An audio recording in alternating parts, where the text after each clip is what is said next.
यन्ति योगिनः कामदं मोक्षदं चैव ओंकाराय नमो नमः। अविरल शब्द घनौघ प्रचालित सकल भूतल कलंका मुनिभिरूपासि तीर्था सरस्वती हरतु न दूरितम् अज्ञानतिमिरान्धानां ज्ञानाञ्जन शलाकया चक्षुरुन्मीलितं येन तस्मै श्री गुरुवे नमः। श्री परम गुरुवे नमः। परम्पराचार्य गुरुभ्यो नमः।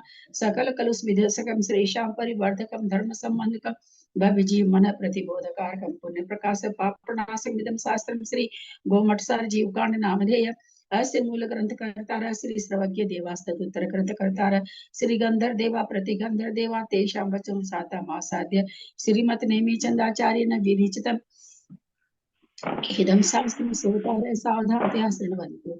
मंगलम भगवान वीरो मंगलम भवतु मगुण मंगलम कुलकुंजारो जय धर्मस्तु मंगलम सर्वमंगल मांगल्यम सर्वकल्याणकारकम सर्वधर्माणां जयनं जयतु शासनं जयनं जयतु शासनं जयनं जयतु शासनं। सरस्वती नमस्तुभ्यं वरदे कामरूपिणि विद्यारंभं करिष्यामि सिद्धिर्भवतु मे सदा। द्वादश जिनवानी माता की जय। परम ग्रंथ गोमठसार जी जीव कांड जी की जय। चंद्राचार्य की जय। रत्नचंद्र मुक्तार जी की जय। अढ़ाई दीप पे विराजमान सभी आचार्य उपाध्याय सर्व साधु के चरणों में नमोस्तु नमोस्तु नमोस्तु। सभी आरिका माता जी के चरणों में बंदामी बंदामी बंदामी। सभी छुल्लक छुल्लिका एलक के चरणों में इच्छामी इच्छामी इच्छामी। सभी प्रतिमाधारी के चरणों में वंदना वंदना वंदना। रूप में विराजमान अंजना जी को वंदना। पूज्य बाबूजी पूज्य निमचंद भाई साहब और भी जो पूज्य जन है सबका सादर चरण स्पर्श। सभी से सादर जय जिनेन्द्र। हम लोग परम मांगलिक ग्रंथ गोमठसार जी जीव कांड जी का स्वाध्याय कर रहे हैं जिनके रचयिता नेमि चंद्राचार्य है। उस पर रत्नचंद्र मुक्तार जी की टीका है, उससे स्वाध्याय कर रहे हैं। गोमठसार जी जीव कांड जी में 20 पर रोपना है। गुण स्थान पर्याप्ति गुण स्थान जीव समास पर्याप्ति प्राण संज्ञा और 5 पर रोपना के बाद में 14 मार्गना है। गति इंद्रिय का योग वेद कषाय ज्ञान संजम दर्शन लेश्या भव्यत्व सम्यक्त संगी और आहार और आखिरी पर रोपना उपयोग है।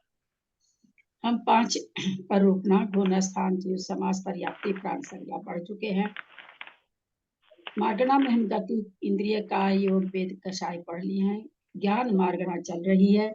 ज्ञान मार्गना में मति ज्ञान सुष्टि ज्ञान अवधि ज्ञान हमारा हो चुका है। मना पर्य ज्ञान शुरू हुआ है। सिद्धम सुधम पणमिय जिनिंद वर्णिमि चंद्म कलंकम गुणरयन भूषणुदयम जीवस परुवणम वोचम।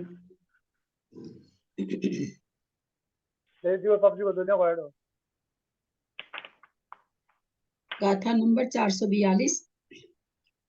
सवंग अंग संभव पज्जते नहाओहि मन पज्जवम च दब्ब मनादो उपजदे नियमा। सवंग अंग संभव पज्जते पज्जवम च दब्ब मनादो उपजदे नियमा। हिदि हो दीवु दब्बमणं वियसिय अट्ठच छदार विंदम्बा अंगो वंगुदयादो गणखंददो नियमा।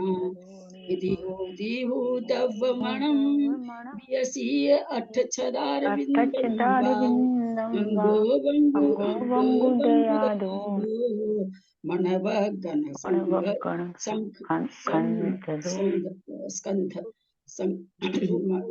मनव गण खंददो नियमा। इंदियति सन्नात सहवेशेषिदियाणंबा वत्ततादो भावादो मन पाचम हवे नो यति सन्ना तस्य हवेशे सैदियानं वा वत्तादो भावादो मन मन पचम च हवे। गाथा बोले, फिर संस्कृत बोले जिनके पास संस्कृत है।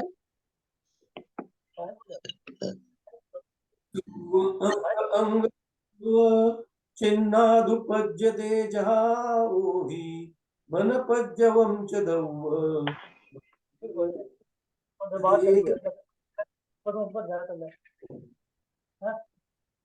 पहले बाकी सब म्यूट कर लेंगे, बहुत आवाजें आ रही है, सभी म्यूट कर लेंगे।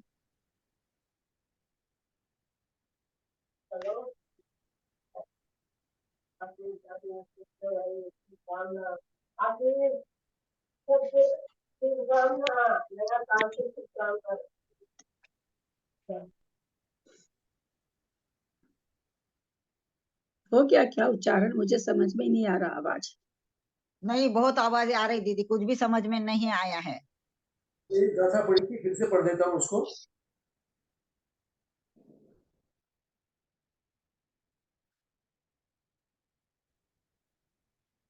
नहीं पढ़ रहे हैं कोई? अर्थ पर चले? मैं पढ़ रही हूँ दीदी, प्रणाम करती हूँ। कौन सी पढ़े आप? पहली की तो आवाज भी नहीं आई थी, दूसरी पढ़ लेती हूँ। 443।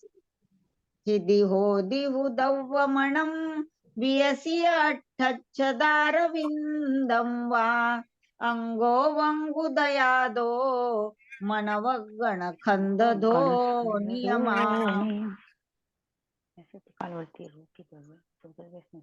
सुनीता दीदी, आप म्यूट कर लेंगे।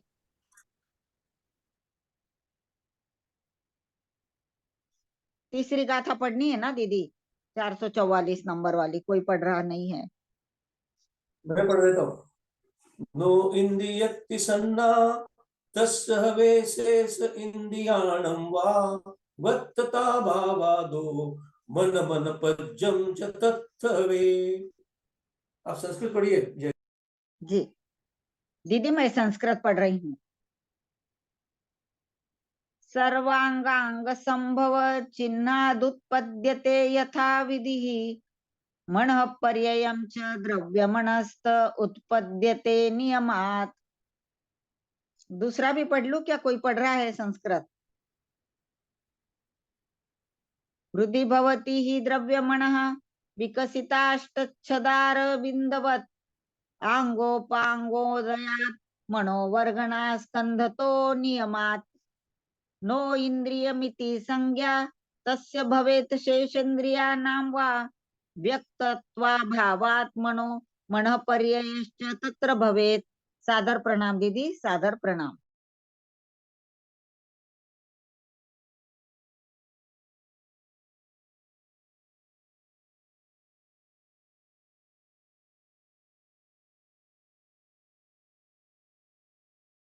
दीदी आप म्यूट हो।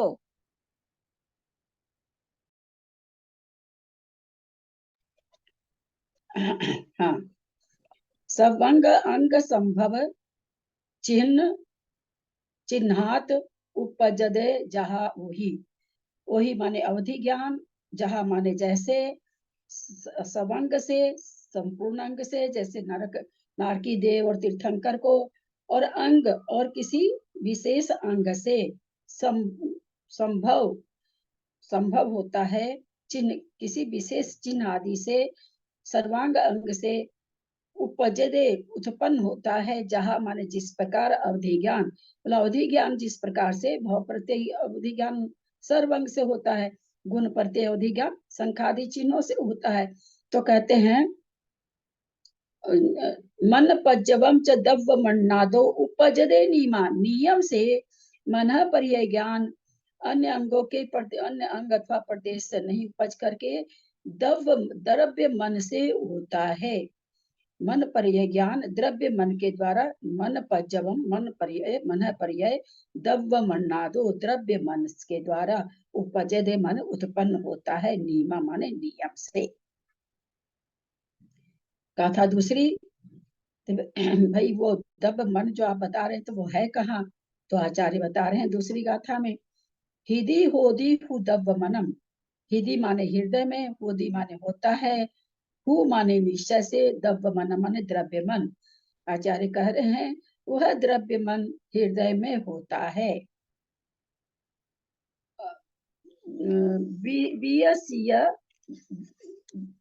वियस्य माने विकसित। आगे अर्थ बता रहे हैं, अभी शब्दार्थ कह रहे हैं। अठ अठ अठ छदार, अठ अठ अरविंद निकल जाएगा। अठ छद, अठ छद माने आठ, छद माने दल, अरविंद माने कमल। आठ दल वाले कमल के रूप में विकसित रहता है। कैसा ये हृदय कमल है, इनको विकसित क्यों कहना पड़ा?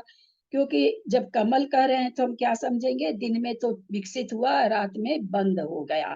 तो कहते हैं ऐसा यहाँ पर नहीं है, हमेशा ही वो विकसित रहता है। वह कैसा? बोला आठ दल वाला और कमल का फूल के जैसा है। अरविंद माने कमल, छद माने दल, अठ माने आठ।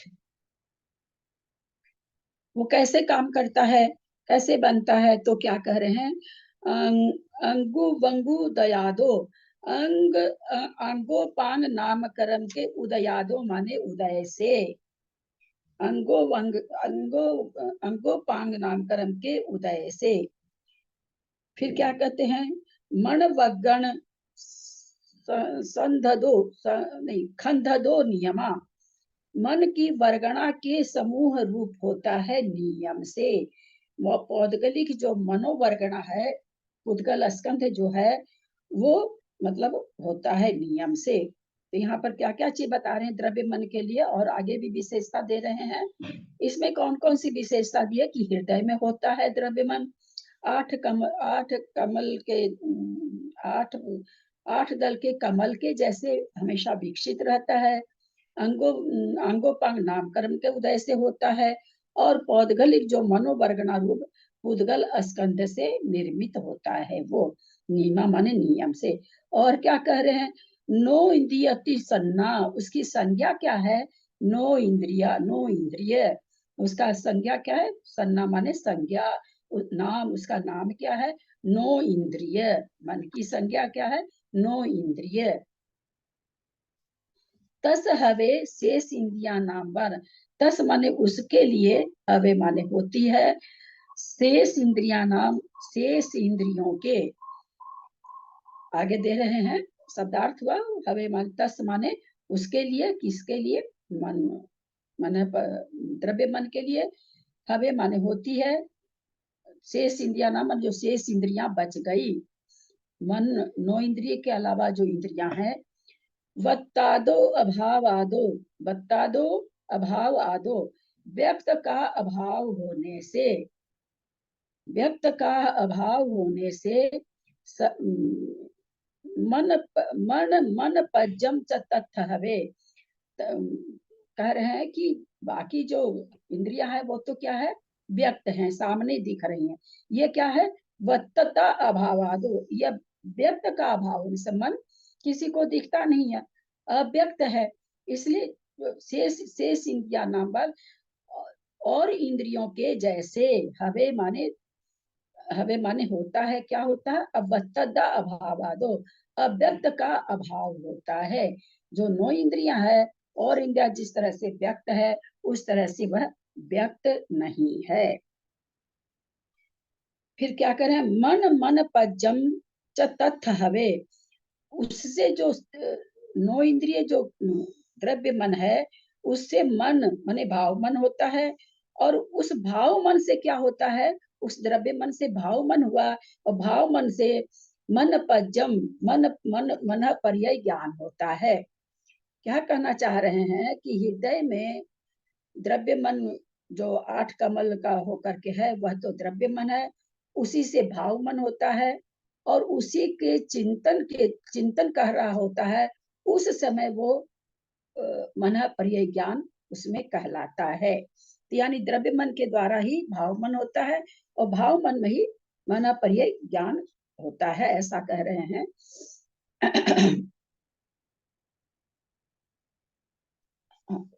एक बार फिर से अर्थ कर देते हैं। संवंग अंग संभव चिन्ह चिन्हात उपजदे सभी अंग से अथवा संभावित चिन्ह के द्वारा उत्पन्न होता है। जहाँ माने जैसे अवधि ज्ञानावरण, अवधि ज्ञानावरण भव प्रत्यय सर्वांग से और गुण प्रत्यय चिन्हों से होता है। मन पज्जव च दव्व मन्नादो, वैसा कहते, लेकिन जो मन पर यह ज्ञान है, अवधि ज्ञान तो हमने कहा कि चिन्हों से होता है, पर मन पर यही च दव्व मन्नादो, मन पर यह ज्ञान द्रव्य मन से होता है। ध्यान देंगे, भाव मन से नहीं हो रहा है। इस चीज पर आचार्य ने एकदम गाथा दे दी, मूल गाथा दे दी। उपज दे नीमा, द्रव्य मन से मन पर यह ज्ञान उपजता है। हिदी होदु दब्ब मनम, हिदी माने हृदय में, होदी माने होता है, द्रव्य मन, दब्ब मन मन द्रव्य मन। कैसा होता, क्या आकार है उसका, तो कहते हैं 8 दल वाला अठ छद छद अरविंद, ऐसे निकलेगा, अठ छद अरविंद। अठ माने 8, छद माने दल, अरविंद माने कमल। 8 दल के कमल के जैसे, बीएसए माने विकसित कमल। कमल एक तो ऐसे भी हो सकता है, तो कहते विकसित 8 दल का कमल जैसा होता है, वैसा यह मन है। होता कैसे भाई, किसके उदय से मन होता है, तो क्या कह रहे हैं, अंगोपांग नाम, अंगो अंगु वंगु उदयादो, अंगोपांग नाम कर्म के उदय से होता है। फिर आगे क्या करें, मन वगन खंड दो, औदगली जो मन वगन माने मनोवर्गना का जो स्कंद है, खंड दो माने स्कंद है, मनोवर्गना का जो स्कंद है, नीमा माने उससे। फिर क्या करें, नो इंद्रिय, इसको नो इंद्रिया, नो इंद्री मतलब किंचित इंद्रिय, सन्ना माने संज्ञा है इसकी। तस हवे, उसके लिए, हवे माने होता है शेष इंद्रिया नाम, शेष इंद्रियों के जैसे, वत्तादो अभावादो, शेष इंद्रियों के जैसे इसमें व्यक्त पने का अभाव है। मन मन पज्जम च तथ हवे, इस प्रकार से कहते हैं, तथ माने उस द्रव्य मन से, मन माने भाव मन होता है, और मन पज्जम, ऐसा नहीं कि द्रव्य मन से भाव मन होता, भाव मन से मन पर यह ज्ञान होता है, ऐसा नहीं कह रहे। तथ हवे, उससे होता है, क्या होता है, मन माने भाव मन, मन पज्ज माने मन पर यह ज्ञान। यानी मन पर यह ज्ञान और भाव मन का कौन है, आधार कौन है, तो द्रव्य मन है। ऐसा ही 3 गाथाओं में आचार्य कहे हैं। दीदी प्लीज पहली लाइन का जो पहला शब्द है ना, ये सवम अंग, सवंग अंग, इसका जरा एक बार फिर से बता। सवंग अंग माने सभी अंग से, पूरे अंग से, पूरे सभी शरीर अंग से। का। हाँ, और अंग संभव, आपको क्या नाम है, सो किसी किसी अंग विशेष पर जो चिन्ह आदि जो होती है ना, अंग संभव चिन्हाद, अंगों पर जो खास कोई चिन्ह हो जाते हैं उत्पन्न, उससे अवधि ज्ञान होता है। ठीक, चलिए पढ़िए तो, कोई आप लोग में से कोई पढ़िए तो। सादर प्रणाम दीदी, सादर प्रणाम, सादर प्रणाम। हाँ, नया जय जी ने, वर्ष मंगल में हो दीदी, नया वर्ष मंगल में हो, चलिए शुभ हो सबको, जय जी।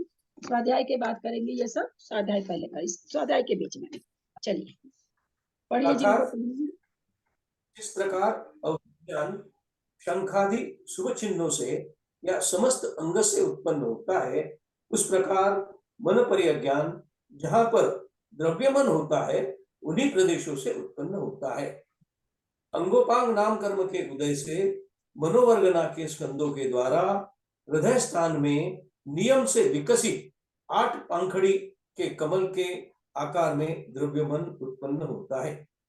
उस द्रव्यमन की 9 इंद्रिया संज्ञा भी है, क्योंकि शेष इंद्रियों के समान द्रव्यमन व्यक्त नहीं है। द्रव्यमन के होने भावमन तथा मन पर ज्ञान उत्पन्न होता है। चलिए, जिस प्रकार अवधि ज्ञानावरण के क्षयोपशमगत जीव प्रदेशों के संस्थान का शंख आदि चिन्हों का कथन किया है, उसी प्रकार मन पर ज्ञानावरणीय कर्म के क्षयोपशमगत जीव प्रदेशों के संस्थान का कथन क्यों नहीं करते? नहीं, क्योंकि मन पर ज्ञानावरण का क्षयोपशम विकसित 8 पंखुड़ी युक्त कमल जैसे आकार वाले द्रव्यमान प्रदेशों में उत्पन्न होता है। इससे उससे इसका पृथकभूत संस्थान नहीं होता। मन अर्थात मति ज्ञान के द्वारा मानस को अर्थात मनोवर्गना के स्कंदों से उत्पन्न हुई 9 इंद्रियों को ग्रहण करके पश्चात मनोपर्य ज्ञान के द्वारा जानता है। अवधि ज्ञान व मनोपर्य ज्ञान संगी जीवों के ही होता है। मन सहित जीव संगी है। मन 2 प्रकार का है। मन कहाँ पर है? उनमें उद्गल विपाकी अंगोपांग नाम कर्म के उदय की अपेक्षा रखने वाला द्रव्य मन है तथा वीर्यांतराय और 9 इंद्रियावरण मति ज्ञानावरण कर्म के क्षम रूप आत्मा से आप जो विशुद्ध ग्रंथ पढ़ रहे हैं क्या? मेरे में तो ये सब है ही नहीं कुछ भी। कोई और ग्रंथ निकाल लिए क्या आप? 442 पेज जो नंबर 4 जो पढ़ रहे हैं सब है शास्त्र में से ही पढ़ रहे हैं। मेरे में तो नहीं है, ये सब हमारे कुछ में तो नहीं है।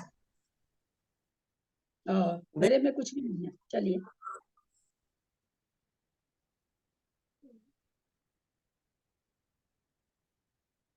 हाँ, चलिए बोलिए भाई साहब।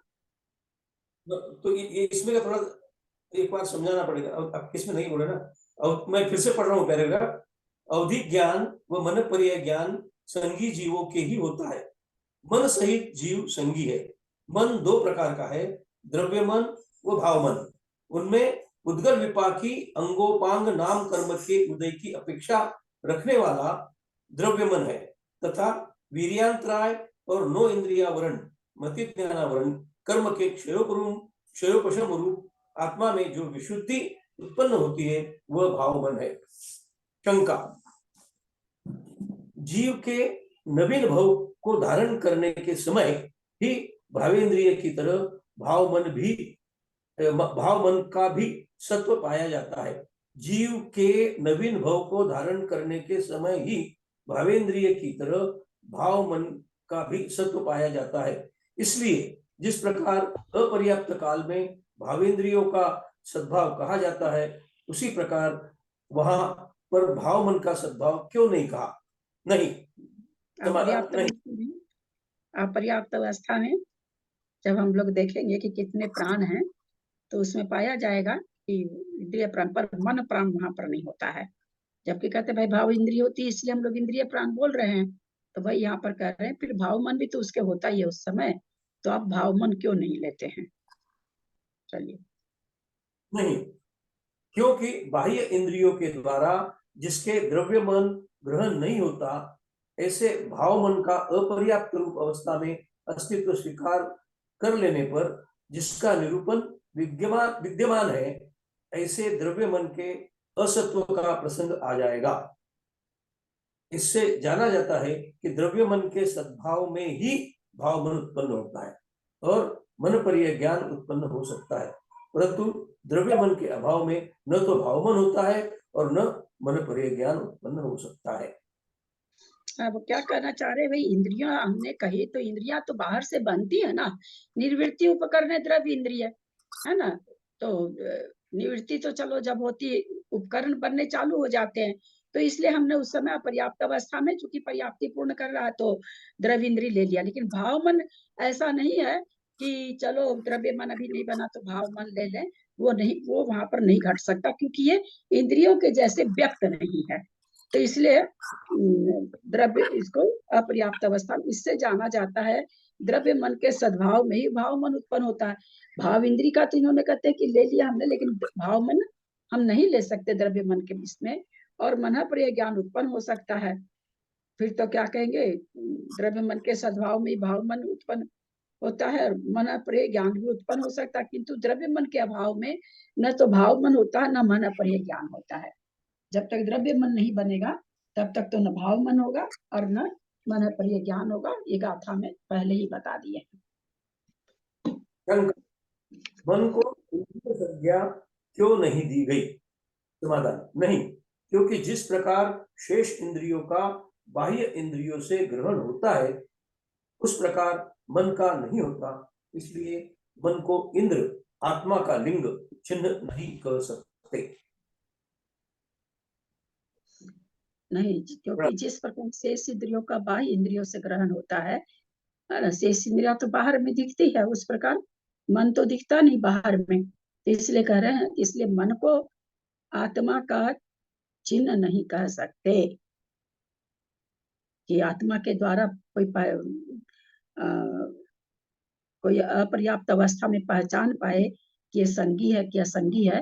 बोला ऐसा ये आत्मा का चिन्ह नहीं बन पाता है, क्योंकि शेष इंद्रियां तो बाहर में दिखाई देती हैं, मन नहीं दिखाई देता है, इसलिए इससे आत्मा का चिन्ह नहीं कह सकते।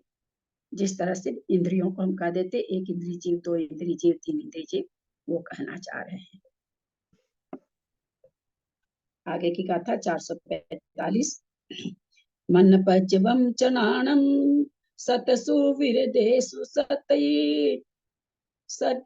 सतईढीणम एगादि जुदेसु हवे वड्ढंत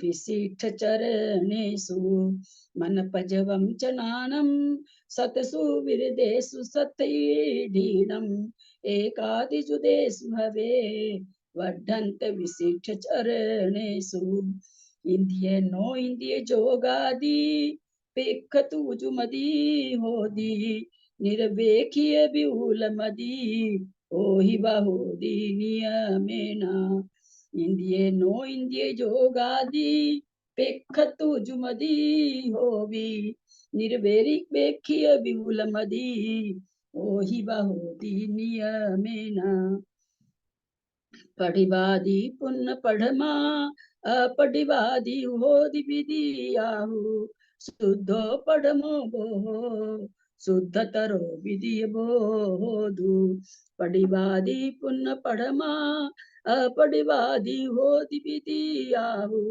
शुद्धो पढ़मो बोहो शुद्ध तरो विधि बोहिदु। गाथा का उच्चारण करिएगा तो इंडियनो इंद्रिय जोगादिम पेखति तु उजुमदी होती निरवेख्य विउलमदी ओहिम बाहोदी नियमेण। 445 की करनी है।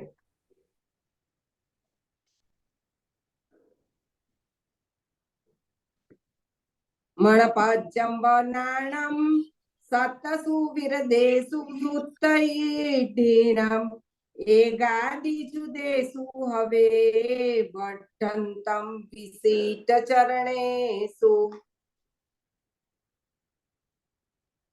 चलिए गाथा पढ़िए फटाफट जिनको पढ़ना है। मैं पढ़ूं? इंद्रिय नो इंद्रिय जोगादिम पेखित्तु उजुमदी होदी निरवेख्य विउलमदी ओहिम वाहोदि नियमेन। कौन सी पढ़ी है? पहली पढ़ ली थी, 45 वाली पढ़ ली थी आपने। 46 पढ़ी है ना दीदी जी हाँ 45 पढ़ना है। पढ़वादी पुण्य पढ़मा अपढ़िवादी होदी विधियाहु शुद्धो पढ़मो बोहो शुद्ध तरो विधिय बोहोदु। संस्कृत पढ़ती। हाँ मन परे यस्य ज्ञानं सप्तसु विरतेषु सप्तर्षीणाम एकादियुतेषु भवेत वर्धमान विशिष्ट चरणेषु। इंद्रिय नो इंद्रिय योगादिमपेक्ष रुजुमतिर्भवति निरपेक्ष विपुलमतिः अवधिर्वा भवति नियमेन। 447 की भी पढ़ लेती हूँ। प्रतिपाति पुनः प्रथमः अप्रतिपाति ही भवति द्वितीयो हि शुद्धः प्रथमो बोधः शुद्धतरो द्वितीय बोधस्तु। सादर प्रणाम दीदी, सादर प्रणाम।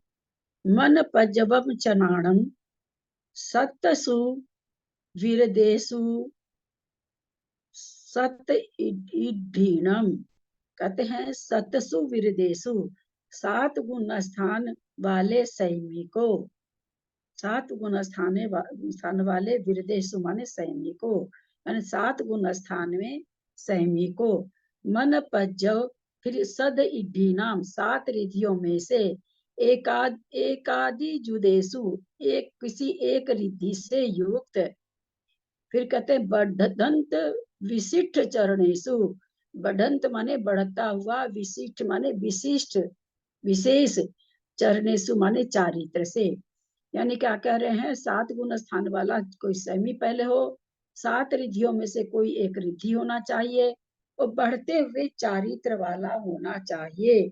मन पजवम चनानम, मन पर्यय ज्ञान होता है उनको, ऐसे जीव को मन पर्यय ज्ञान होता है।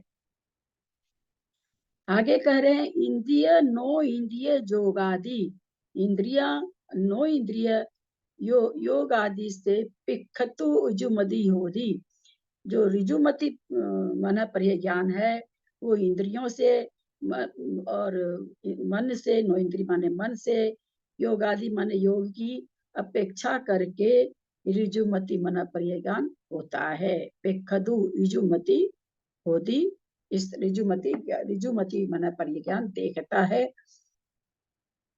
निरपेक्षी विपुल मदि ओहि वा होदी नियमेन, निरपेक्षीय माने अपेक्षा रहित, विपुल मति माने विपुल मति, ओहि वा होदी नियमेन, मन पर्यय ज्ञान का कहते हैं बिना किसी के अपेक्षा के नियम से होता है।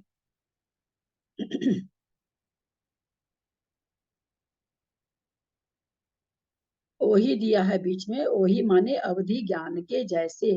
अवधि ज्ञान में क्या है, इंद्रिय की और मन की और योग की सहायता नहीं ली जाती है।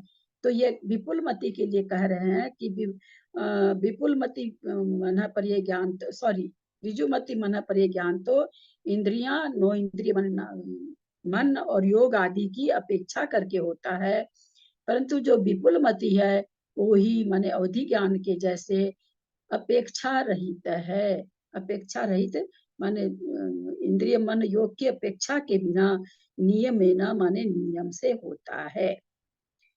पडिवादी पुन पढ़मा, पुन माने और, पडिवादी माने क्या कहेंगे उसको, प्रतिपाती है। पढ़मा माने पहला, यानी रिजुमति माना पर्यय ज्ञान प्रतिपाती है। अपडिवादी होदी विदिया, विदिया माने दूसरा, यानी विपुल मति माना पर्यय ज्ञान अपडिवादी होदी, अप्रतिपाती होता है, निश्चय से अप्रतिपाती होता है। शुद्धो पढ़मो बोहो, पहला जो रिजुमति ज्ञान है, रिजुमति पन्ना पर्यय ज्ञान है, शुद्धो शुद्ध है, शुद्ध तरो विधि बोहोसु, और दूसरा जो विपुल मति मना पर्यय ज्ञान है वो शुद्ध तरो शुद्धतर है, वो शुद्ध है, और विपुल मति मना पर्यय ज्ञान शुद्धतर है। कथा का अर्थ कुछ पूछना हो तो देखिए, नहीं तो फिर नीचे पढ़िए, नीचे की हिंदी पढ़े। दूसरी कथा को कर, ठीक से बताओ दूसरी कथा का। इंद्रिय नो, इंद्रिय माने इंद्रियां, नो इंद्रिय माने मन, जोगादि माने योग आदि से, पेखतु माने जानता है, इजुमति माने रिजुमति पर्यय ज्ञान, होदी माने होता है, इनकी अपेक्षा करके होता है। रिजुमति माने पर्यय ज्ञान इंद्रियों मन और योग की अपेक्षा करके होता है। ऐसा यहाँ पर कह रहे हैं, आगे बताएंगे कैसी अपेक्षा है। और जो विपुल मति मना पर्याय क्या करे, निरपेक्षीय अपेक्षा रहित है। विपुल मति माने विपुल मति, ओही माने अवधि ज्ञान के जैसे, होदी नियम में न होता, नियम से होता है। जैसे अवधि ज्ञान को इंद्रिया नो इंद्रिय मन की आवश्यकता नहीं होती है, वैसे विपुल मति को भी नहीं होता है। पहला रिजु मति को तो इंद्रियों की, मन की और योग आदि की सहायता मतलब अपेक्षा से होता है, ऐसा कह रहे हैं। चलिए, मन और योग तीनों क्यों चाहिए? हाँ, आगे बताएंगे बाबूजी कैसे घट रहा है। चलिए पढ़िए, तो पढ़े, फटाफट पढ़े, जिनको पढ़ना हो। हाँ प्रणाम दीदी, मैं पढ़ती हूँ। 7 गुण स्थान वाले संयमी के 7 रुद्धियों में से किसी एक रुद्धि से युक्त या एकाधिक रुद्धि से युक्त तथा वर्धमान व विशिष्ट चारित्र को धारण करने वाले के मनोपर्य ज्ञान होता है। इंद्रिय, मन और योग की अपेक्षा करके रुजुमति मनोपर्य ज्ञान होता है। औधिक ज्ञान की तरह विपुल मति मनोपर्य ज्ञान इनकी अपेक्षा के बिना नियम से होता है। प्रथम अर्थात रुजुमति मनोपर्य ज्ञान प्रतिपाती है। द्वितीय अर्थात विपुलमति मनोपर्य ज्ञान अप्रतिपाती है। प्रथम बोध रुजुमति मनोपर्य ज्ञान शुद्ध है। द्वितीय बोध अर्थात विपुलमति मनोपर्य ज्ञान शुद्धतर होता है। विशेषार्थ मणपज्ज वणाओ पम्मत संजद तप पहोड़ी जाय क्षीण कसाय विदराग छदुमत्थाति। मनोपर्य ज्ञानी जीव प्रमत संयत से लेकर क्षीण कसाय वितराग गुण स्थान तक होता है। पर्याय और पर्यायी में से अभेद की अपेक्षा के मनोपर्य ज्ञान का ही मनोपर्य ज्ञानी रूप से उल्लेख किया है। प्रमत संयत, अप्रमत संयत, अपूर्व कारण संयत, अनिवृत्ति कारण संयत, सूक्ष्म संप्राय संयत, उपशांत मोह और क्षीण मोह 6ठे गुण स्थान से 12वें गुण स्थान तक इस 7 गुण स्थान में मनोपर्य ज्ञानी जीव होते हैं। सयोग केवली 13वें गुण स्थान में और अयोग केवली 14वें गुण स्थान में 2 गुण स्थानों में मात्र केवल ज्ञान होता है। वहां पर सायोग क्षमिक मनोपर्य नहीं होता। शंका एक मिनट देखिए बता पर्याय और पर्याय में भी अभेद की अपेक्षा से एक सेकंड क्या बात। पर्यायी में अभेद की अपेक्षा से मनोपर्य ज्ञान का ही मनोपर्य ज्ञानी उल्लेख रूप से किया गया है। जैसे अभी हम अर्थ करते समय अपने लोग देखे थे ना कि भाई हृदय में द्रव्य मन स्थित है, द्रव्य मन में ही भाव मन होगा और उसी में जो चिंतन चल रहा होगा उसको पकड़ने का नाम क्या है? मनोपर्य। और उस मनोपर्य उसको मन के चिंतन को पकड़ना कहलाएगा मनोपर्य ज्ञान। और मनोपर्य और उसका जिसको ज्ञान होगा वो कहलाएगा मनोपर्य ज्ञान।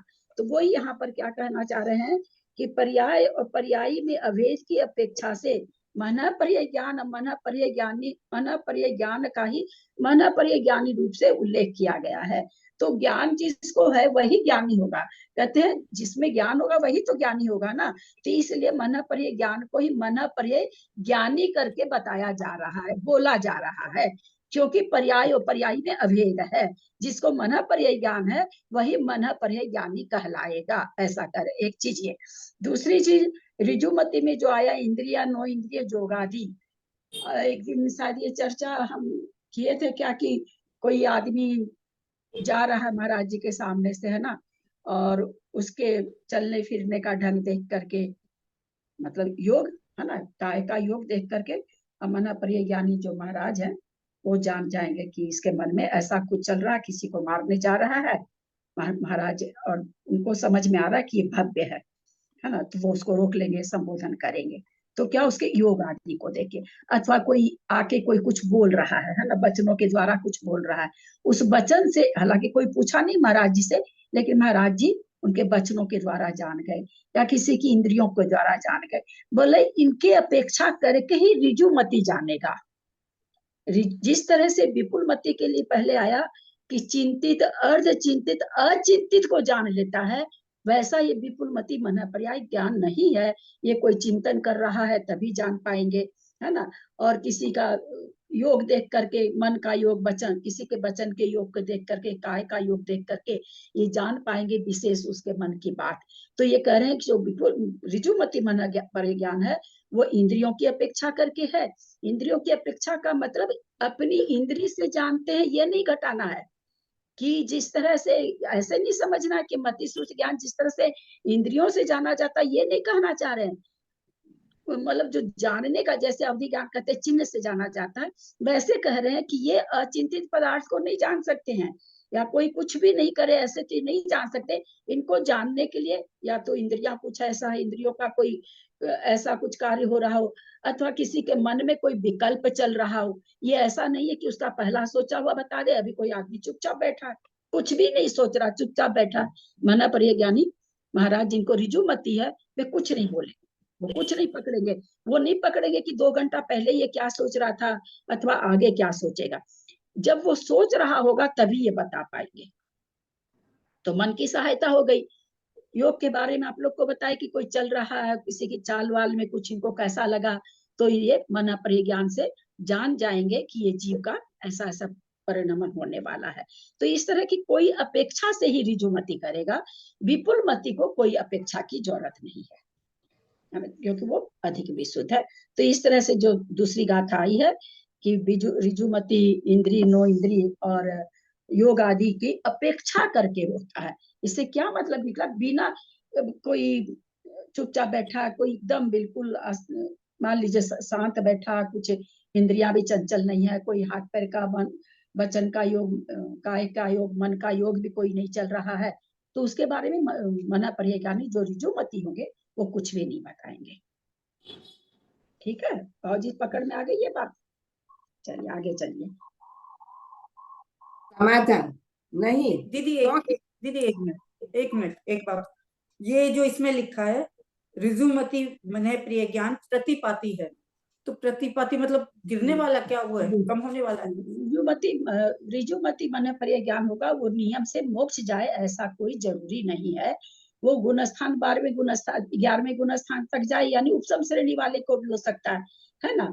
और प्रतिपाती का मतलब ये छूट सकता है, नहीं भी चढ़े, श्रेणी नहीं भी चढ़े, छठे 7वें में झूल रहे हैं मुनि महाराज, रिजुमति मन प्रिय ज्ञान हो गया, कालांतर में छूट जाए, विशुद्धि इतनी घटे, महाराज जी तो रहेंगे ही रहेंगे, महाराज जी का गुण स्थान नहीं होगा। ऐसा नहीं कि महाराज जी नीचे के गुण स्थान में आ जाएंगे, ऐसा नहीं होगा, लेकिन वो मना प्रिय ज्ञान छूट सकता है हमको। लेकिन जो विपुल मति है वो मोक्ष ले जाके ही छूटता है, जैसे केवल ज्ञान होने पे ही छूटता है ना। तो इसलिए क्या कह दिया गया, अप्रतिपाती है, मतलब उससे फिर च्युत नहीं होता आदमी, यानी वो छूटता नहीं, वो केवल ज्ञान के बाद ही जाता है, ये मतलब है। दीदी प्रतिपाती से ऐसा लेंगे क्या दीदी अपन कि छूटेगा नहीं लेकिन छूटेगा ही, ऐसा भी नहीं, छूटेगा भी और नहीं भी छूटेगा, ऐसा? हाँ वही है, प्रतिपाती मतलब छूट सकता है, ये थोड़ी कि छूटेगा ही। हाँ, ये तो असली नहीं। हाँ चलिए आगे। शंका नहीं ना है, क्योंकि तीनों गाथा बहुत बहुमूल्य है, थोड़ी सी अच्छी गाथा है ये मना प्रिय ज्ञान की, है ना। समझना ज्यादा जरूरी, तो किसी को कुछ नहीं समझ में आ रहा हो तो पूछ लीजिएगा। चलिए जयश्री जी। समाधान नहीं, क्योंकि मनोपर्यज्ञानवर्णीय कर्म के क्षयोपम की यह विचित्रता है, अतः रुजुमति मनोपर्यज्ञान तो इंद्रियादि की अपेक्षा करके ही होता है। शंका, प्रश्न क्या, आप ऐसा क्यों बोल दिए? रिजुमति मन परिज्ञान इंद्री नो इंद्री मन वचन काय की योग्यता की अपेक्षा करके होता है, आपने ऐसा क्यों कह दिया? तो उन्होंने कहा कि भाई क्षय उपशम की विचित्रता है, किसी का क्षय उपशम कितना, एक आदमी नित्य प्रकंपाद इतना ही बोलने से, और वो पूरा जो रिद्धि मंत्र अपने लोग पूजा के पहले बोलते हैं पूरा बोल गया, एक सारा भी बोल जाइए तो कुछ समझ ही नहीं पाया कि क्या बोले हैं आप, है ना। तो क्षयोपशम की कमी है ना। तो वही यहाँ कह रहा है कि इनको इतना क्षयोपशम नहीं होता कि कोई क्या सोच रहा है, नहीं सोच रहा, कुछ भी नहीं कर रहा, चुपचाप बैठा, फिर भी उसके मन की आगे की पीछे की बात जान ले, ऐसा रिजुमति का नहीं होता। कोई ना कोई मन वचन काय का योग चाहिए, कोई ना कोई इंद्रियों की कुछ, इंद्रियों का मतलब मन वचन काय में आपको इंद्रियों का मन वचन काय का योग चाहिए, या तो इंद्रियों से कुछ इसकी ऐसी एक्टिविटीज हो रही हो, या कोई काय से कोई एक्टिविटीज हो रही हो, अथवा वचन के द्वारा कुछ ऐसा बोल रहा हो, अथवा मन में कुछ सोच रहा हो। जब तक ये 4 बात में कोई बात नहीं होगी, रिजुमति मन परिज्ञान सामने बैठे वाले आदमी के मन की बात नहीं जान सकते हैं। दीदी इसका अर्थ ऐसा ले क्या दीदी अपन कि उसको सामने वाले के इंद्रियों की अपेक्षा है, इसको खुद के इंद्रिय से नहीं जानेगा, वो उनका अगर इंद्रिय काम कर रहा है तो जानेगा, है ना। अपनी इंद्रिय की आवश्यकता नहीं है, अब तो जी, इंद्रिय जी, से होने वाला ज्ञान ही नहीं है ना ये तो। जी जी बिल्कुल। चलिए, शंका, रुजुमति मन परिज्ञानी मन से अचिंतित वचन से अनुक्त और अमनोज्ञात शारीरिक चेष्टा से अविषयभूत अर्थ को क्यों नहीं जानता है? वो प्रश्न कर दिए कि भैया रिजुमति मन परिज्ञानी, कोई सामने आदमी बैठा, वो कुछ भी मन से नहीं सोच रहा है, वचन से भी कुछ नहीं बोल रहा है, और काय से भी कुछ नहीं कर रहा है, तो शारीरिक चेष्टा भी कुछ नहीं कर रहा, फिर क्यों नहीं जान पाते उसको? ये प्रश्न खड़ा किए। समाधान, नहीं जानता क्योंकि उसके विशिष्ट क्षम का अभाव है। ठीक रुजुमति है, समझ में आ गया है सबको? एकदम याद रखना है कि रिजुमति मन प्रिय ज्ञान के लिए सामने वाले के लिए, सामने वाला या तो मन वचन काय के योग से स्थित होना चाहिए, या कोई इंद्रियों की चेष्टा होनी चाहिए, या कोई काय की चेष्टा होनी चाहिए। तब उस चेष्टा को देख करके, उसके अंग प्रत्यंग के हिलने डुलने को देख करके मन प्रिय ज्ञानी जान जाएंगे कि ये जीव कैसा है, अथवा ये जीव क्या करने जा रहा है, इसके मन में क्या व्यापार चल रहा है, तब वे सोच पाएंगे। अन्यथा कोई चुपचाप बैठा है तो वे नहीं बता पाएंगे। ठीक है, एकदम साफ समझ में आ गया ये अंतर? जी चलिए। दीदी समझ में आ गया दीदी। रुजुमति मन परिज्ञानी अचिंतित, अनुक्त और अनभिनित अर्थ को नहीं जान सकता, इसलिए रुजुमति मन परिज्ञान को मन वचन व काय के व्यापार की अपेक्षा करनी पड़ती है। किसके किंतु होगी? मन वचन काय की व्यापार की अपेक्षा किसके होगी? ये व्यापार किसको होगा? रुजुमति को। किसको होगा ये व्यापार? नहीं, सामने वाले को जिसका जानना है। इसके बारे में जानना है। इसके एक बारे में व्यापार जानना। होनी चाहिए, या तो मन से उसका व्यापार चल रहा हो, या वचन से चल रहा हो, या काय से चल रहा हो, कोई एक व्यापार चल रहा है। तो ये अपने उस दिन जाने थे कि वो नहीं भी पूछ रहा, कोई दूसरा आदमी उसके साथ बैठा है, मान लीजिए वो उसकी क्रिया उसको नहीं ठीक लग रही है, काय की चेष्टा, वो पूछ सकता महाराज जी इस तरह से कर रहा है, कहीं पागल उगल है क्या, कुछ बात है क्या, क्या इसके मन में कुछ उधेड़ बुन चल रहा है क्या, कुछ उद्यम मचा देगा क्या, यहाँ पर उद्यम मचाने वाला है क्या, ऐसा कोई सामने बैठा हुआ पूछे, है ना, तो महाराज जी उसकी चेष्टा को देख के उसके मन के अंदर का वह को जान जाएंगे। किंतु विपुल मति मन परिज्ञानी अचिंतित अर्थ को भी जानता है, अतः उसे इंद्रिय, नो इंद्रिय और योग की अपेक्षा नहीं करनी पड़ती। यह गोमटसार है ना, गाथा का, अभी गाथा का नंबर अभी पढ़े ना अपने लोग ने, आप लोग पढ़े वही गाथा का। शंका, यह ज्ञान मन के संबंध से होता है, अतः इससे मति ज्ञान होने का प्रसंग आता है। समाधान, नहीं, क्योंकि मन परिज्ञान में मन की अपेक्षा मात्र है। यद्यपि यह केवल क्षयोक्षम शक्ति से अपना कार्य करता है, तो भी केवल स्व और पर के मन की अपेक्षा उसका व्यवहार किया जाता है। जैसे आकाश में चंद्रमा को देखो, यहाँ आकाश की अपेक्षा मात्र होने से ऐसा व्यवहार किया गया है, अर्थात यहाँ मन की अपेक्षा मात्र है, दूसरे के मन में अवस्थित अर्थ को यह जानता है, इतनी मात्र यहाँ मन की अपेक्षा है। क्या कहना चाह रहे हैं? नहीं, ऊपर से प्रश्न आया कि इसको मति ज्ञान कहिए ना, क्योंकि ये मन से हो रहा है, तो कहते नहीं, क्योंकि मन प्रिय ज्ञान में मन की अपेक्षा मात्र है। जिस तरह से मति ज्ञान पूरा मन से होता है, वैसे ये मन से होता है, ऐसा नहीं, केवल अपेक्षा मात्र है। इन्होंने क्या दिया उपमा, क्या उदाहरण क्या दिया, कहते कि भाई आकाश में चंद्रमा देखो, तो आप आकाश को थोड़े देखेंगे, हम चंद्रमा को देखेंगे ना।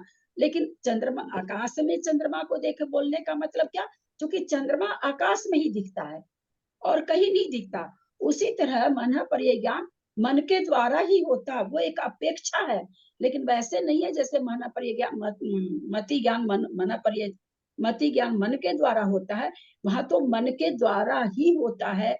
यहाँ कह रहे केवल मन की अपेक्षा है, जिस तरह से चंद्रमा को देखने के लिए आकाश की अपेक्षा है, उसके बिना हमको चंद्रमा नहीं दिखाई देगा, आकाश में दिखेगा जब भी दिखेगा। तो वही चीज यहाँ पर कह रहे हैं। दीदी इसमें ये एक लाइन का अर्थ बता दीजिए। ऋजु मति मन परिज्ञानी अचिंतित अनुक्त, अनुक्त और अनिभिनित। हाँ, अचिंतित माने जो सोच नहीं रहा हाँ, है वो नहीं हाँ। बता सकता। अनुक्त माने पता चला मुंह से भी कुछ नहीं बोल। उक्त माने कहना, है ना। कहना। उक्त माने बोलना, कहना। अनुक्त माने बिना बोला हुआ। और दूसरा अनिभिनित। मतलब वो कुछ नहीं बोल रहा है तो महाराज जी नहीं समझ पाएंगे जो मन ज्ञानी होंगे कि क्या बोलने वाला है। चलिए आगे चलिए। विशुद्धय प्रतिपाताभ्याम तद्विशेषः। विशुद्धि और अप्रतिपात की अपेक्षा रुजुमति और विपुलमति, इन दोनों मन परिज्ञानी में अंतर है। अतः रुजुमति कम विशुद्ध और प्रतिपाती है, किंतु विपुलमति मन परिज्ञान विशुद्ध और अप्रतिपाती है। मन परिज्ञान कर्म का सक्षम होने पर आत्मा में जो निर्मलता होती है वह विशुद्धि है। गिरने का नाम प्रतिपात है और नहीं गिरना अप्रतिपात है। उपशांत कसाई जीव का चारित्र मोहनीय के उदय से संयम शिखर छूट जाता है, जिससे प्रतिपात होता है, और शीर्ण कसाई जीव के पतन का कारण न होने से प्रतिपात नहीं होता। इन दोनों की अपेक्षा रुजुमति और विपुलमति में भेद है। रुजुमति से बन गया कि अगर कोई 11वें गुण स्थान में चढ़ रहा है वो नियम से विपुलमति मन पर्याय ज्ञानी नहीं है। अगर विपुलमति मन पर्याय ज्ञानी है तो वो नियम से 10 से 12 में जाएगा। रिजुमति भी जा सकता है, रिजुमति जा सकता है, अब वो नियम से 10 से 12 में जाएगा। ये 11वें में भी जा सकता है तो नीचे गिरेगा, नियम से लौट करके गिरेगा ही गिरेगा। तो वो यहाँ पर कहना चाह रहे हैं कि इस तरह से वो प्रतिपाती है और वो प्रतिपाती नहीं है। रुजुमति से विपुलमति द्रव्य, क्षेत्र, काल और भाव की अपेक्षा विशुद्ध है। उत्तरोत्तर सूक्ष्म द्रव्य को विषय करने वाला होने से ही विशुद्धि जान लेनी चाहिए, क्योंकि इनका उत्तरोत्तर प्रकृष्ट सूक्ष्म पाया जाता है। इसलिए रुजुमति से विपुलमति में विशुद्धि अधिक है। अप्रतिपात की अपेक्षा भी विपुलमति विशिष्ट है, क्योंकि इसके स्वामियों के प्रवर्धमान चारित्र पाया जाता है, परंतु रुजुमति प्रतिपाती है, क्योंकि इसके स्वामियों के कसाय के उदय से घटता हुआ यानी हीयमान चारित्र पाया जाता है। ऐसा नियम है कि विपुलमति मन परिज्ञान उसी के होता है जो तद्भव मोक्षगामी होते हुए भी शपक श्रेणी पर चढ़ता है, किंतु रुजुमति मन परिज्ञान के लिए ऐसा कोई नियम नहीं है। यह तद्भव मोक्षगामी के भी हो सकता है और अन्य को भी हो सकता है। इसी प्रकार जो शपक श्रेणी पर चढ़ता है इसके भी हो सकता है, और जो शपक श्रेणी पर नहीं चढ़कर उपसम श्रेणी पर चढ़ता है या नहीं भी चढ़ता है उसको भी हो सकता है। इस प्रकार रुजुमति मन परिज्ञान और विपुलमति मन परिज्ञान का परस्पर विशुद्धि व प्रतिपात की अपेक्षा कथन किया गया है। यहाँ तक हम लोग क्या क्या जाने, कुछ चीज हम लोग पहले से जानते थे, उसका भी खुलासा हुआ। हम लोग क्या जानते थे कि मन पर्याय ज्ञानी तो वर्धमान चारित्र वाले के होता है ना, ऐसा जानते थे।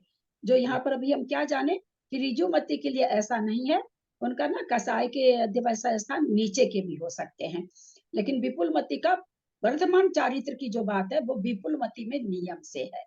एक चीज ये जाने। दूसरी चीज अभी तक ये नहीं जानते थे कि रिजुमति मन पर्याय ज्ञान इंद्रिय, नो इंद्रिय और योग के अपेक्षा से होता है। ये हम भी अभी आप लोग के साथ पढ़े हैं तभी जाने हैं। मैं भी इस चीज को नहीं जान रही थी, दिमाग में ही था मन पर्याय ज्ञान तो कोई बैठा रहता सामने तो जान लेता है।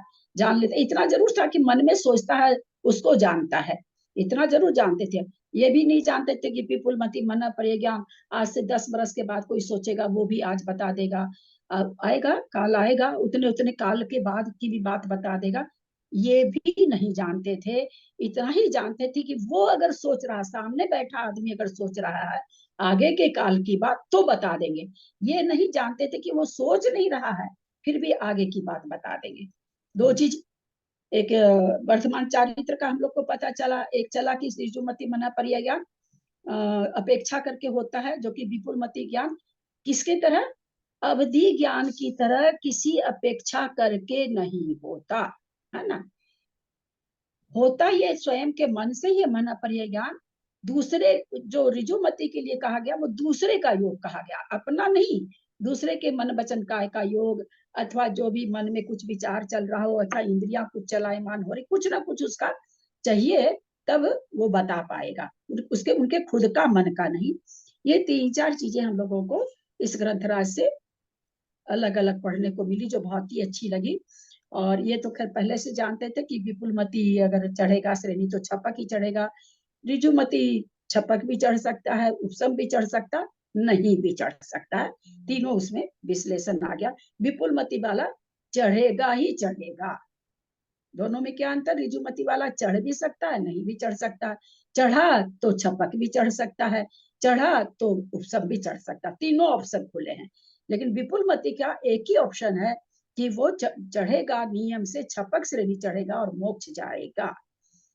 तो ये इतनी चीजें हम दोनों ज्ञान में जो अंतर होता है वो अभी तक में हम लोगों को ये पता चला। दूसरी चीज पता चला कि हृदय में 8 कमल की पंखुड़ी वाला है ये, और चूंकि ये अव्यक्त है इसलिए इसका नाम क्या है, नो इंद्रियां।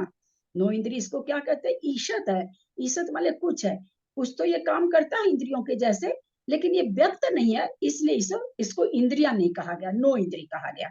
ये चीज भी हमने जानी। अब एक प्रश्न खड़ा होता है, आजकल डॉक्टर एक का हृदय लेकर के दूसरे के हृदय में फिट कर देते हैं, है ना। ऑपरेशन होता है हार्ट का, सभी जानते हैं कि बहुत बड़ी बड़ी सर्जरी होती। तो ये जो मन के, जो हार्ट के अंदर ये बता रहे हृदय, हृदय जो इन्होंने लिख दिया हृदय कि हृदय में, तो क्या वो उस आदमी का मन भी दूसरे में चला जाता है, ऐसा होता है क्या? तो ऐसा नहीं होता। जैसे हमारी ये आंख है सामने, ये जितनी भी चीज दिख रही है क्या, उपकरण है। हम लोग पढ़ चुके हैं कि लब्धि उपयोगो भाव इंद्रिय, निवृत्ति उपकरणों द्रव्य इंद्रिय। तो वो द्रव्य इंद्रिय का स्थापना करते हैं, भाव इंद्रिय का नहीं करते हैं, इसलिए उसका मन उसमें नहीं जाएगा। वो भाव इंद्रिय को नहीं ले जा सकते, नो इंद्रिय को नहीं ले जा सकते हैं। वो केवल बाह्य उपकरण को उठा करके यहाँ से उठाया, उसमें बैठा दिया। ऐसा हो जाएगा तो जुल्म हो जाएगा। उसके मन की बात, उसके दादा दादी, दूसरे के दादा दादी, सब कुछ सारा रिलेशन ही बदल जाएगा, क्योंकि मन के अंदर तो सारी चीज चलती है ना। तो ये जो हट बदलने वाली चीज है, ये प्रतीत होता केवल उपकरणों का ही, नेचुरली उपकरण निकाल करके दूसरे में फिट करते हैं। भाव को तो पकड़ के कर ही नहीं सकते, भाव तो वैसे भी अदृश्य होते हैं। तो ऐसा हमने उस समय प्रणमेश सागर जी के क्लास में सुना था, मैं अपने मन से नहीं बोल रही हूँ, प्रणमेश सागर जी ने बताया था, उन्हीं का सुना था मैंने, वही मैं बता रही हूँ। मेरे में इतनी क्षमता नहीं है कि ऐसी बातों पर मैं जबान खोलूं, उनका सुना था मैंने। तो यहाँ तक का सारा विशेषण समझ में आ गया। 2-4 बार, 1-2 बार वीडियो सुनेंगे तो याद हो जाएगा। बहुत ही अच्छा विश्लेषण आया है, क्योंकि हम लोग नहीं जानते थे, इसलिए बहुत अच्छा लग रहा कि नई चीज हम लोग को जानने को मिली। आगे चले, समय हो गया, आगे चले कि छोड़े, बोलिए। और ले 2 गाथा कि छोड़े, आप लोग जैसे ले लो दीदी, ले लो। ले लीजिए। दो बार पढ़ लो।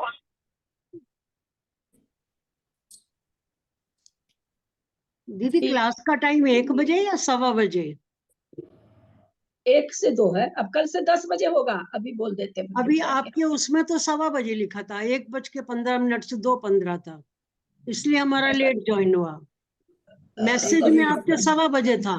मैं बताऊं आपको चक्रेश जी क्या हुआ होगा, मैंने पीछे का ऑडियो आगे करके वैसे डाल दिया होगा, अब मैं ध्यान से पढ़ी नहीं, तो मेरी ही गलती हुई होगी। कल से वापस 10 बजे से होगा, ठीक है। वो आज तो हमारे इसलिए लेट ज्वाइन हुआ। हाँ, कोई बात नहीं, आप थोड़ा सा सुन लीजिएगा, ऑडियो तो आ ही जाएगा आज का आज, है ना। जरूरी सुन लीजिएगा, क्योंकि बहुत अच्छी गाथा है, जो 6 गाथा इंटरेस्टिंग भी बहुत है दीदी, ये अवधि ज्ञान से ज्यादा इंटरेस्टिंग लग रहा है वो भी बहुत इंटरेस्टिंग। 6 गाथा बहुत अच्छी आई, मतलब इतना जानते थे, कुछ भी नहीं जानते थे, जितना अभी जानने को मिला 10% भी नहीं जानते थे। बहुत परमनसीठिय मठम इहा मदीनायु जुठियम लहिया पच्छा पच्च खेनय उजुमदीना जान दे नियमा। क्या बढ़िया गाथा है। पन मन सिठ्ये मठम इहा मदीना उजुठियम लह्य पच्छा पच्च खेनय उजुमदीना जान दे नियमा। चिंत्यम चिंत्यम वा अधम चिंत्ये मनेय भेय गयम ओहि वा विउल मदी लह्यून विजानये पच्छा। चिंत्यम चिंत्यम वा अधम चिंत्ये मणेय भेय गयम ओहिम बाग विउल मदी लह्यून विजानये पच्छा। एक एक गाथा का उच्चारण करें, संस्कृत का भी उच्चारण करें। परमन सिद्धियमठम इहा मदिना उजुठ्यम लह्य पच्छा पच्च खेनय उजुमदिना जान दे नियमा। चिंत्यम चिंत्यम वा। हाँ, बोलिए भाई साहब। मैं बोलूं? चिंत्य में चिंत्यम बादम चिंत्य मणि भेगायम ओहिम वा बिउल मद्दी लही ऊन बिज्जायेन पच्छा। हिंदी पढ़ूं? यह हो दीदी गया। संस्कृत संस्कृत हो गया क्या? ना। नहीं हुआ। परमनसि सीतिर्महिमिहा मत्या रुजुस्थितं लब्ध्वा पश्चात् प्रत्यक्षेण च रुजुमतीना जानीते नियमात्। और कोई पढ़ता है? चिंतितम अचिंतितम वा अर्धम चिंतितम अनेक भेदगतम अवधीर्वा विपुलमति लब्ध्वा विजानाति पश्चात्। परमन पर मनसी ठिय, दूसरे के मन में स्थित। परमन पर मनसी ठियम तक आ जाएगा।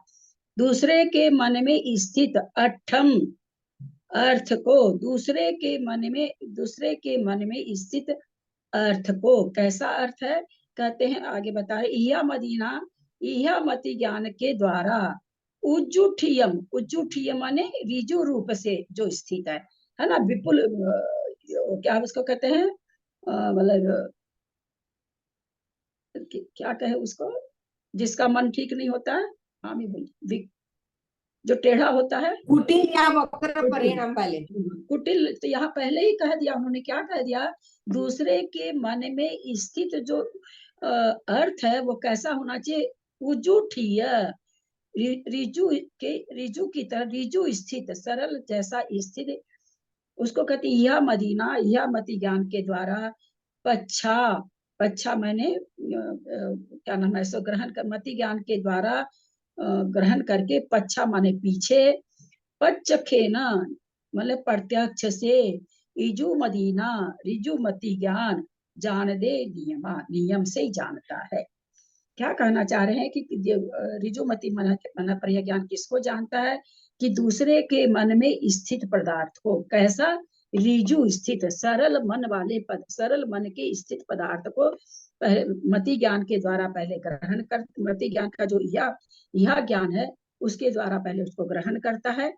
फिर मन पर्य, उसके बाद मन पर्य ज्ञान के द्वारा पच्चखेना प्रत्यक्ष जानता है। दूसरी गाथा में कह रहे, चिंतियम अचिंतियम व अधम चिंतियम। चिंतन किया हुआ, नहीं चिंतन किया हुआ, अथवा आधा चिंतन किया हुआ, आधा अर्ध चिंतित मन, मनेय भेयम गेयम। ऐसे कहते हैं जो मना पर ये अचिंतित, अचिंतित, अर्ध चिंतित इत्यादि कहते हैं। अनेय भेयम, अनेक भेदों से, गयम माने युक्त, अनेक भेदों से युक्त। ओही अवधि ज्ञान के जैसे, विपुल मति लही होना जानता है। लही होना माने प्राप्त करके, विजानाये पच्छा, बाद में पश्चात में, पश्चात मुनि महाराज मतलब जानते हैं। तो कहना क्या चाह रहे, शब्दार्थ अभी तो किए हैं कि चिंतित, अचिंतित, अर्ध चिंतित, ऐसे जितने अनेक भेदों से युक्त जो पदार्थ हैं उनको कहते हैं क्या, पहले कहते हैं लह्यूना माने ग्रहण करके, और उस पच्छा माने पश्चात, विपुलमति माने विपुलमति माना पर्याय ज्ञान के द्वारा, ओही वा माने अवधि ज्ञान के जैसे, कहाँ क्या, बीजानाये मतलब जानता है, माना पर्याय ज्ञान के जैसे जानता है। पच्छा माने प्रत्यक्ष, उसके बाद ग्रहण करने के पश्चात, विपुलमति माना पर्याय ज्ञान, वही वा अवधि ज्ञान के जैसा जानता है। तो अवधि ज्ञान के जैसा यानी प्रत्यक्ष, अवधि ज्ञान प्रत्यक्ष जानता है, तो प्रत्यक्ष गाथा में प्रत्यक्ष नहीं आया है, हम प्रत्यक्ष ले लेंगे कि प्रत्यक्ष जानता है, ऐसा कहना चाह रहे हैं। अर्थ पढ़िए, अर्थ पढ़ दीजिए, थोड़ा सा ही है, इसके आगे तो फिर गाथा ही है, इतना सा खाली पढ़ लीजिए। मैं पढ़ रहा हूँ। गाथा। दूसरे के मन में ऋजु स्थित अर्थ को इहा मति ज्ञान के द्वारा ग्रहण करके पीछे ऋजुमति मन परे ज्ञान के द्वारा नियम से प्रत्यक्ष जानता है। चिंतित, अचिंतित, अर्धचिंतित इत्यादि अनेक भेदों से युक्त पदार्थ को ग्रहण करके पश्चात विपुलमति मन परे ज्ञान अवधि ज्ञानवत प्रत्यक्ष जानता है। विशेषार्थ, मति ज्ञान के द्वारा दूसरों के मानस अर्थात मन में उत्पन्न हुए चिन्ह को ग्रहण करके ही मन परिज्ञान के द्वारा मन में स्थित अर्थ को जानता है। यह उक्त कथन का तात्पर्य है। मन अर्थात मति ज्ञान के द्वारा मानस को अर्थात मनोवर्गना के स्कंदों से निष्पन्न हुई 9 इंद्रियों को ग्रहण करके पश्चात मन परिज्ञान के द्वारा जानता है। शंका, 9 इंद्रिय अतीन्द्रिय है, उसका मति ज्ञान के द्वारा कैसे ग्रहण होता है? समाधान, नहीं, क्योंकि यह रूप लिंग के अवलंबन के बल से अतीन्द्रिय अर्थ में भी मति ज्ञान की प्रवृत्ति देखी जाती है, अथवा मन अर्थात मति ज्ञान के द्वारा मानस अर्थात मति ज्ञान के विषय को ग्रहण करके पश्चात मन परिज्ञान प्रवृत्त होता है, ऐसा कथन करना चाहिए। ऋजुमति मन परिज्ञान चिंतित अर्थ को ही जानता है, किंतु विपुलमति ज्ञान चिंतित, अचिंतित और अर्धचिंतित अर्थ को भी जानता है। 45 लाख योजन के भीतर विद्यमान चिंतित, अर्धचिंतित व अचिंतित अर्थ को प्रत्यक्ष जानता है।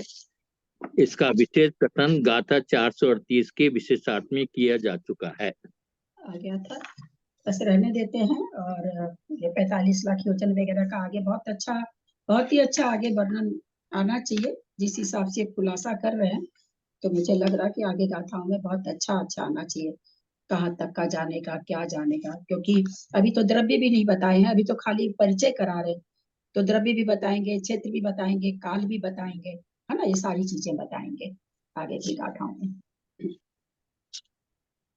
यदक्षमात्रा पदवाक्यहीनं मया प्रमादादि किंचनोक्तं तन्मे क्षमित्वा विदधातु देवी सरस्वती केवलबोधलब्धिं। बोधि समाधि परिणाम शुद्धि स्वात्मोपलब्धि शिव सौख्य सिद्धि।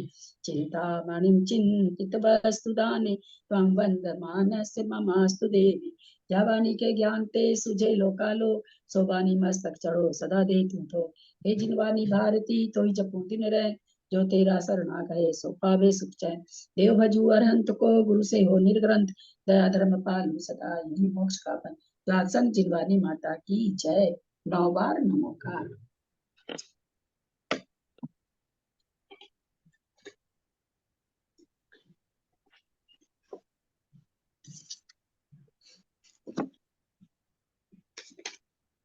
सादर प्रणाम दीदी, सादर प्रणाम सभी को, सादर प्रणाम, सादर जी ने प्रणाम दीदी, सभी को सादर जय जिनेन्द्र। वचन जी सादर प्रणाम, ललिता जी हम सभी बड़ों से सादर प्रणाम, सभी से जय जिनेन्द्र। सादर प्रणाम, हैप्पी न्यू सबको ईयर। सादर जय जिनेन्द्र, दीदी को सादर प्रणाम, सादर जय जिनेन्द्र। दीदी को वंदना, बाबूजी को सभी को सादर जय जिनेन्द्र, सभी को प्रणाम, सभी को सादर जय जिनेन्द्र। सभी से सादर जय जिनेन्द्र। सबको 9 वर्ष की सबको जय शुभकामनाएं। हमारा स्वाध्याय इसी तरह अगली साल भी 31 इस साल भी मतलब 31 तारीख को भी हो और फिर अगली साल के 1 तारीख को भी हो। इसी भावना के साथ इस नए वर्ष का स्वागत करते हैं हम लोग सभी। सबसे नए वर्ष की शुभकामना।